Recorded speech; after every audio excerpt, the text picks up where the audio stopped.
Hello everyone! Welcome to my art room. I'm Danae. I'm glad you're going to join me today. I'm going to do another in my Color Cube series. This is Color Cube volume number 2. And this is the old set. So a new edition has been announced, a new Color Cube 1, 2, plus 3, and 4. So this is the old one. And the color palette I'm going to use today is 354. I was looking specifically for a color cube that had pink in it. It's been a while since I've done anything with pink, and I love to paint with pink. So I found this one, and I think it's beautiful. It's kind of still fallish. This is going to be published in November, so I think it's a really good option. So for eggplant, I have this purple, which I've mixed myself. It's a combination of colors, and unfortunately I mixed it a long time ago, so I don't remember everything that went in here, but I think it'll be a really nice, beautiful purple. For chestnut, I have this Caput Mortuum, which is a beautiful kind of brown burgundy. It's nearly out, and so it's kind of at the end of its life.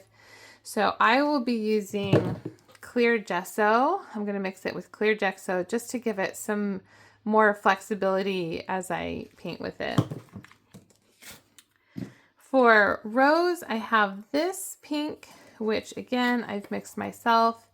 This is quinacridone red and Hansa yellow and some white. I was experimenting, trying to make a really nice pink that wasn't too like bright pink, and so I'm going to use that for this rose tan. For apricot, I have this Americana paint, which is warm beige, but it has that peachy kind of color that apricot has. So I think that's going to be a nice match. For tangerine, I am going to substitute this Amsterdam paint. It is bronze, and I love to add metallic paint to my paintings. I think it stays within the color range and is going to look beautiful. I've pulled out a couple of mark making tools to help me get started, and I'm going to be working today in this Strathmore mixed media book. It is 9 by 12 and 117 pounds. So I thought today I would do another grid painting like I've done with these ones. I like to put the colors that I use on one side and paint on the other side. This is the most recent one I've done, and that is a video. You can check that out. So I'm just going to start here with my purple Neocolor 2 pen.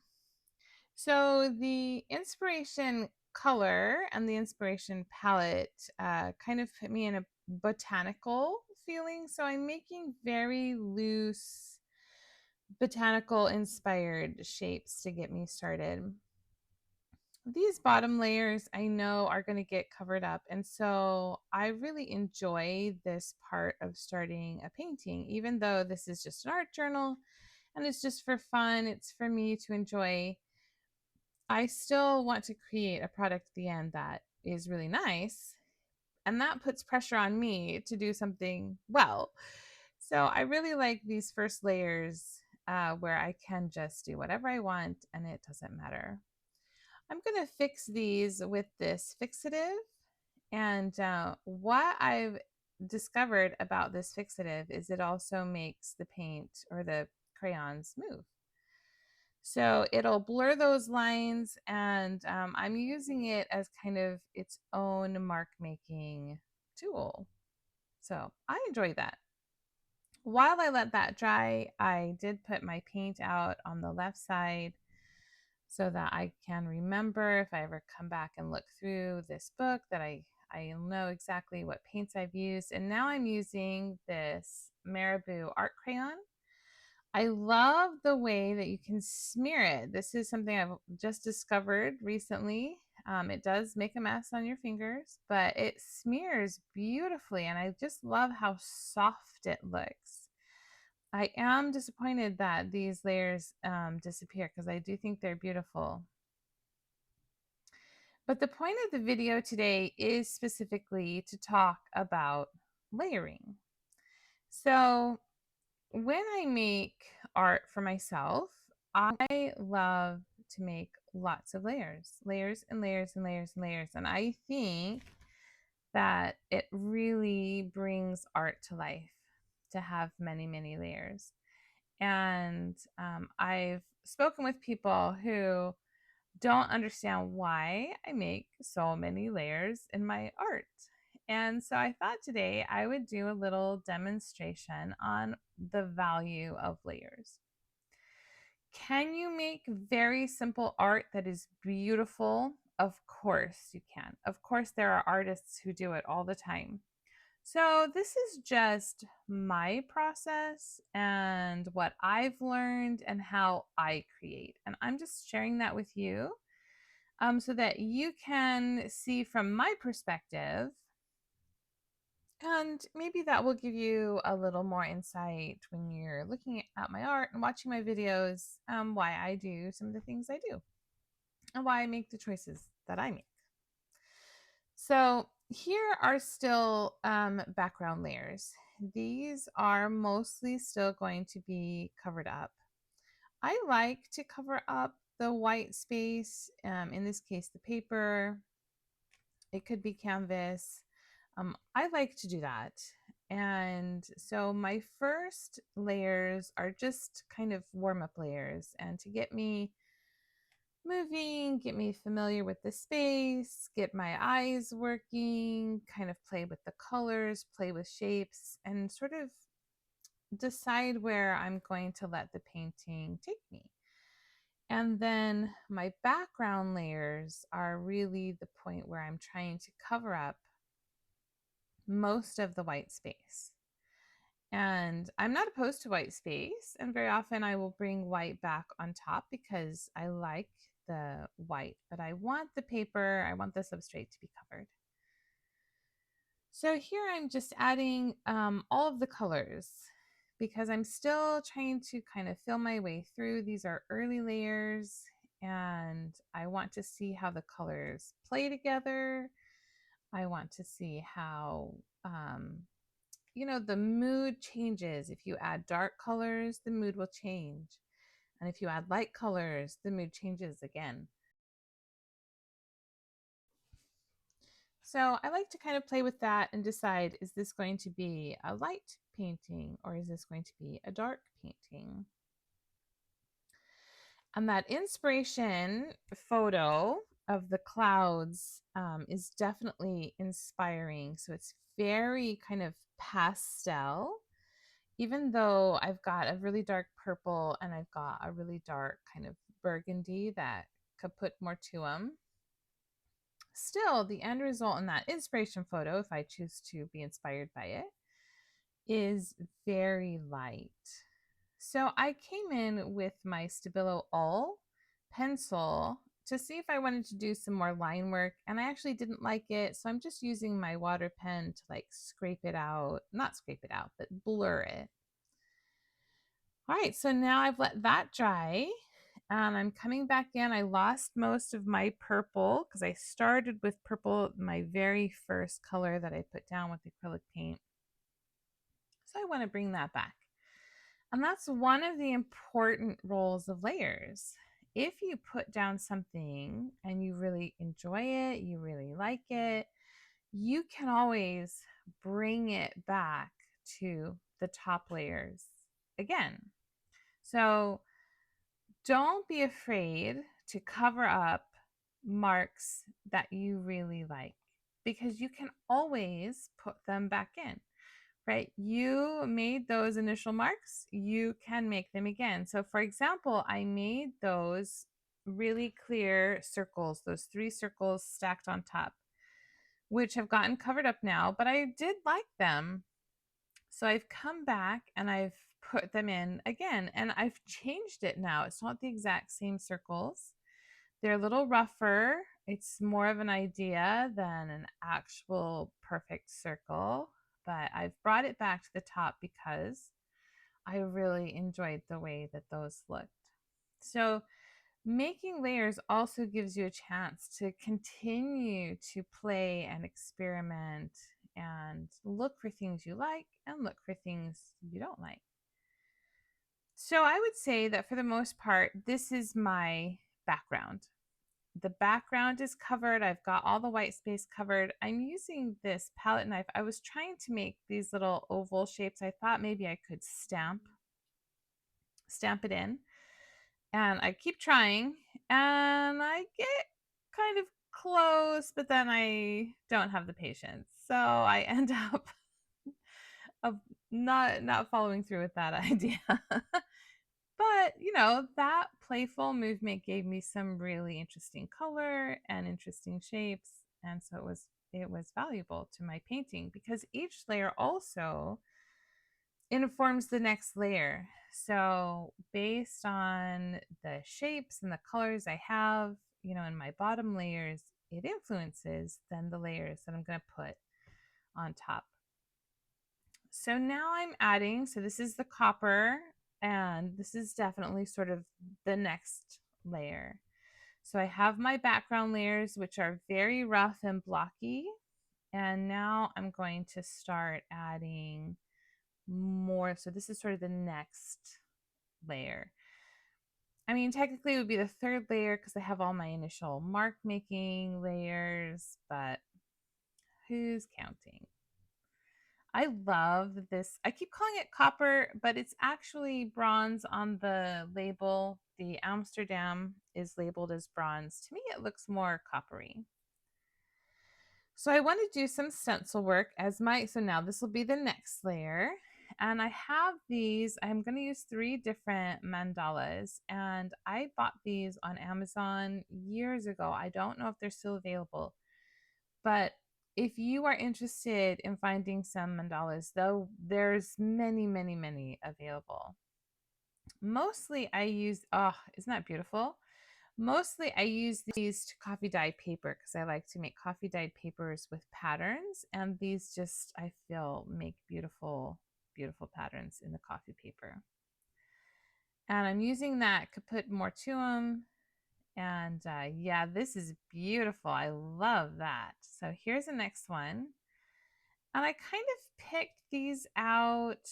The initial thing that I purchased came with like 12 or 24 of these. I have many of them. But I was kind of inspired by these. They look a little like Art Nouveau. I kind of like it. So that didn't work out very well. You can see it got really mushy under the stencil. That Americana paint is quite thin, whereas the other paints are a little bit heavier. I think the heavier paints do work better with a stencil. But I address that and I work on it. Yeah, those are beautiful. I love those stencils. So I'm coming back now with this original stencil, even though I really like the the really dark burgundy. I'm going to use this lunar paste and add another layer. So even though I'm going on top, that Caput Mortuum is going to influence the color in the bronze and make it a deeper, richer color. And you don't lose all of that Caput Mortuum, so it makes a really nice layer. And I'm trying here to make this stencil cleaner because it was quite messy when I picked the stencil up. So that um, lunar paste you can put on quite thick actually and have it very raised if you use the stencil. And I'm using the blending brush, so it'll stay kind of on the thinner and not quite as 3D. So here now I'm adding another layer. So I'm covering the background layers and the stencil with this bronze. I just love this bronze. It looks so beautiful. And with these stencils, it makes me think of kind of old wallpaper or maybe some old, I don't know, antiques that, have aged but are still beautiful. So this bottom one is now dry.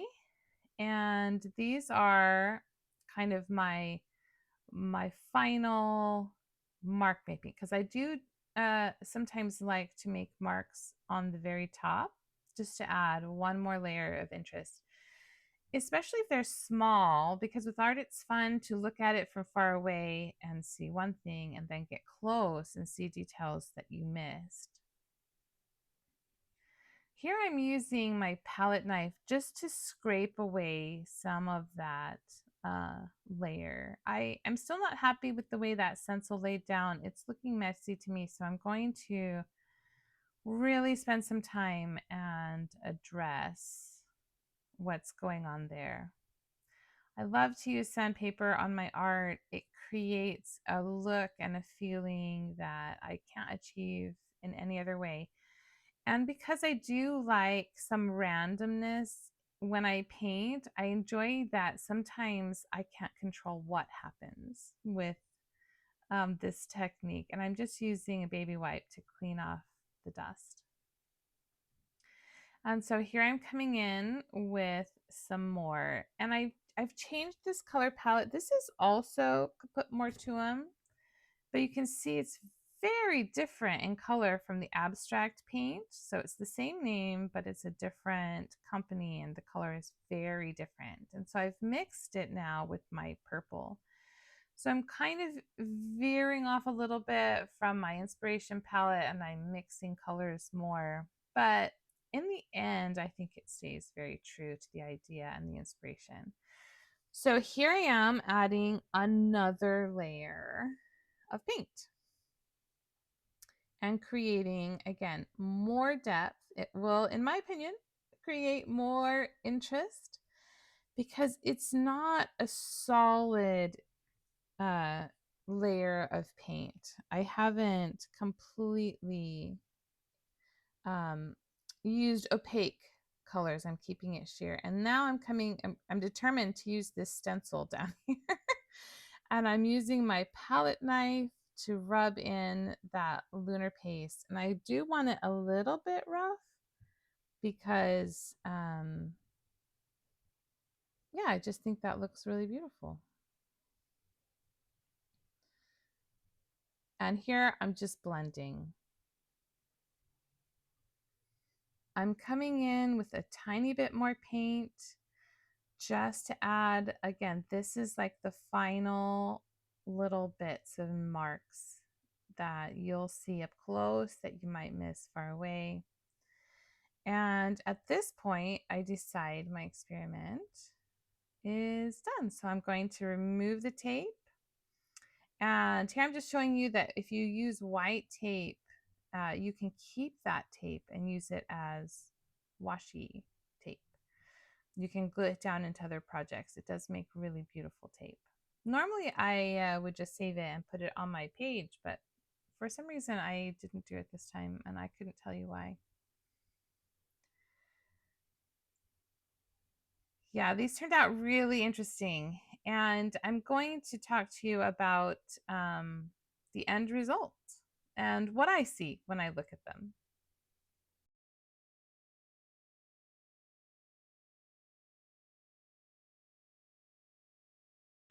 All right, so these are done, at least to the degree that I'm going to do them right now. And I just want to really highlight the value of layers and layers and layers and layers so that you don't stop too soon in your artwork. So down here, this one has the fewest layers. You can see that the background layers are still very obvious, the dark purples, the very specific marks. There's not a lot of blending. There's some mark making on top. I think that these colors are beautiful, and so it makes beautiful art, but it definitely seems unfinished. There's just not enough layers here. Then I think there's this one. I like the background layers in this one. They've kind of moved into the background, which is where background layers should be. Here the background layers are still really in the foreground. So I think that that is nice. And the stencil on top brings, the forefront and is more interesting. So I think this is all right. This one is definitely lacking the purple. I don't know how that happened, but there's no purple in this one. But I think it's very interesting. It's simple. I think it's good. Then we have this one where I did essentially the same thing, but I added an additional layer of copper. And to me, this one is more interesting than this one. This one just has more history and more depth. And it's a little bit messy in through here. This definitely still isn't a finished product. But wow, that copper is just so shiny and beautiful. I love it. You can really see the pattern. So I think this is better than this one. This one's better. I like this one better. And then this is the one that has the most layers. And you can really see the depth of layers. There's lots of blending. There's interesting things when you get up close. You can see where I had the stencil and I sanded it down and painted on top of it, but it's still there. You can still see the remnant of it. I'm not sure how to make it in my lighting to really highlight it. There's lots of interesting colors that have been blended together, and you can kind of see down sort of into the background. It's not really obvious. And then I have this final little piece of stenciling right on top. So compare this, right, where the background is not obvious, to this one where the background is really obvious. And I think, like I said, the colors are beautiful. The copper makes it shine. But this is a much more finished piece than this. So I just wanted to talk a little bit and share. These are my thoughts. These are my ideas. I do not have an art background. I did not go to school for art. I am a dancer. I'm a dance teacher. I do art recreationally, and these are just things I've learned as I've gone along. So my encouragement to you, especially if you're new to art and you're just learning, or you're trying a new technique, don't stop too early. Don't stop too early. Don't be afraid of covering up the background layers. Remember, they're supposed to be in the background. So you can get to a more finessed, finished piece. Obviously, you don't have to do what I did, but be brave in your art, and yeah, don't give up too soon. Keep adding your layers, because amazing things happen when you're really brave with your art and you kind of go past some of those comfort levels. Good luck, and I will see you in the next video. Bye.